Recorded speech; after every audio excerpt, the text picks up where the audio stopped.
Hello everyone, तो कैसे हो आप लोग। तो आज की इस वीडियो में बात करने वाले हैं कि जो हमारा SSD और HDD होता है इनमें डिफरेंस क्या है। डिफरेंस बहुत ही बड़े हैं, बहुत ही अलग हैं। अगर आप इस वीडियो को पूरा देखते हो तो आपको अच्छी तरीके से समझ में आ जाएगा। तो चलिए आगे बढ़ते हैं।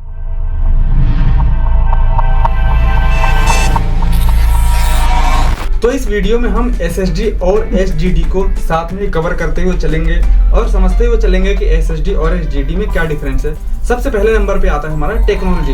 टेक्नोलॉजी किस तरीके की होती है SSD और HDD में। जो हमारा HDD हार्ड डिस्क ड्राइव होता है उसमें स्पिनिंग होता है, मतलब कि जब हमारा HDD ऑन होता है, चलता है, तो वो पूरी तरीके से घूमता है। घूमने की वजह से उसमें रीडिंग या राइटिंग होती है। और जो हमारा SSD होता है उसमें फ्लैश चिप मेमोरी होता है, जिसकी वजह से उसमें आप डाटा को स्टोर कर सकते हैं, डाटा को इनपुट आउटपुट किसी भी तरीके से कुछ भी कर सकते हैं। तो ये हमारा सबसे पहला डिफरेंस है जो टेक्नोलॉजी के अंडर में आता है। इसके बाद हमारा सेकंड नंबर पे आता है स्पीड। स्पीड के मामले में हार्ड डिस्क ड्राइव जो होता है थोड़ा SSD के मुकाबले कम होता है, क्योंकि जब वो उसको हम ऑन करते हैं, यानी कि जब हम उसको रीड एंड राइट करते हैं, तो उसके सारे पार्ट ऑटोमेटिक ऑन हो जाते हैं। ऑन होने की वजह से सारे पार्ट लगभग मूवमेंट करते हैं। जैसे कि उसमें एक मोटर लगा हुआ होता है, CD होता है, वो सारे स्पिन करते हैं, मोटर भी स्पिन करता है। इस वजह से जो हमारा HDD है वो काफी मूवमेंट करता है। इस वजह से हार्ड डिस्क ड्राइव थोड़ा स्लो होता है। और जो हमारा SSD होता है उसमें फ्लैश चिप होता है जो काफी तेजी से डाटा को एक्सेस करता है, फॉरवर्ड करता है, मूव करता है।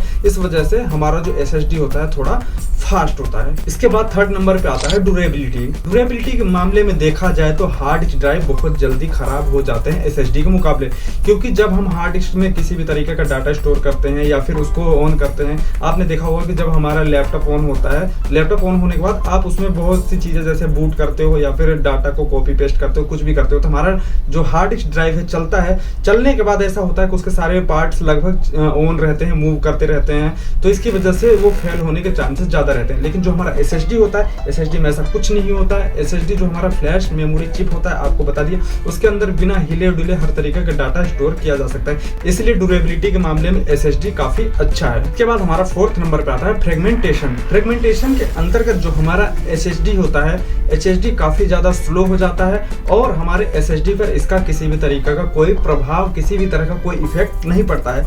तो SSD इस मामले में काफी ज्यादा अच्छा है। तो आगे चल के वीडियो में हम बहुत सारे डिफरेंस और भी देखेंगे कि क्या बेनिफिट है और क्या इसके लॉसेस हैं। बहुत सारी चीजों को हम कवर करते हुए चलेंगे। इसके बाद आता है नॉइस।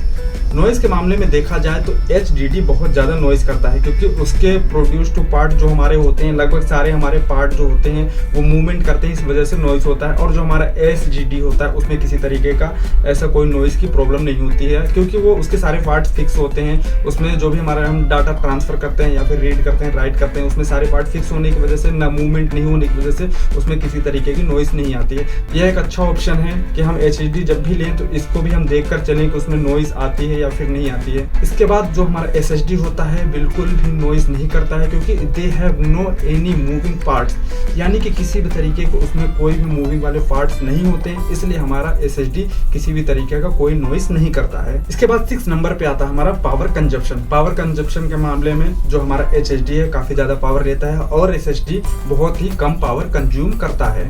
7th नंबर पे साइज एंड फॉर्म फैक्टर की बात करते हैं, क्योंकि इसमें जो HSD होता है काफी ज्यादा बड़ा होता है साइज में दिखने में, और हमारा SSD काफी ज्यादा छोटा होता है। इसका एक और फायदा है कि आप उसको कहीं भी कैरी कर सकते हैं, एक्सटर्नल कनेक्ट कर सकते हैं, अपने लैपटॉप, टैब या फिर आप अपने फोन में भी कनेक्ट कर सकते हैं। इसके बाद हम 8 नंबर पे आते हैं कॉस्ट। ये बहुत ही इंपॉर्टेंट चीज है, बहुत से लोग इस चीज को जानना चाहते हैं। फिलहाल में मैं इसके प्राइस के बारे में कुछ नहीं बता पाऊंगा, लेकिन मैं आपको ये जरूर बता दूंगा कि हमारा जो HDD होता है कॉस्ट उसकी काफ़ी कम होती है, लेकिन जो हमारा SSD होता है उसकी कॉस्ट ज़्यादा होती है। वो क्यों होती है, इससे पहले जितनी भी चीज़ें हमने बताई, आप उसके बेनिफिट्स को देख के आपको पता चल गया होगा कि क्यों कॉस्ट उसकी ज़्यादा होती है। तो अगर आप कभी SSD लेने जाते हैं तो ऐसा नहीं है कि उसका प्राइस फिक्स होता है, कम भी होता है, ज़्यादा भी होता है। अभी फिलहाल में SSD और HDD के बीच में प्राइस का जो डिफरेंस है ज़्यादा ऊपर नीचे नहीं है। मेरे हिसाब से थोड़ा ज़्यादा अमाउंट है, लगभग मुझे बराबर ही लगते हैं, बाकी ऊपर नीचे इसका प्राइस होता रहता है। तो SSD और HDD लेने से पहले आप इसके प्राइस को भी कंपेयर कर सकते हैं। इसके बाद आता है कैपेसिटी। ये भी बहुत ही इंपॉर्टेंट चीज है, क्योंकि कैपेसिटी के मामले में देखा जाए तो आपके लिए HDD काफी ज्यादा बेनिफिट है।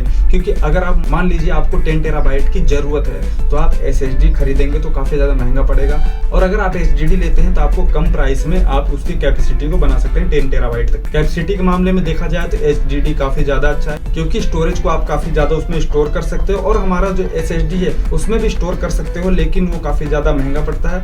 और दूसरी चीज यह है कि जो हमारा SSD होता है डाटा को प्रोसेस करने के लिए ज्यादा अच्छा रहता है। सबसे लास्ट पॉइंट आता है हमारा रिलायबिलिटी।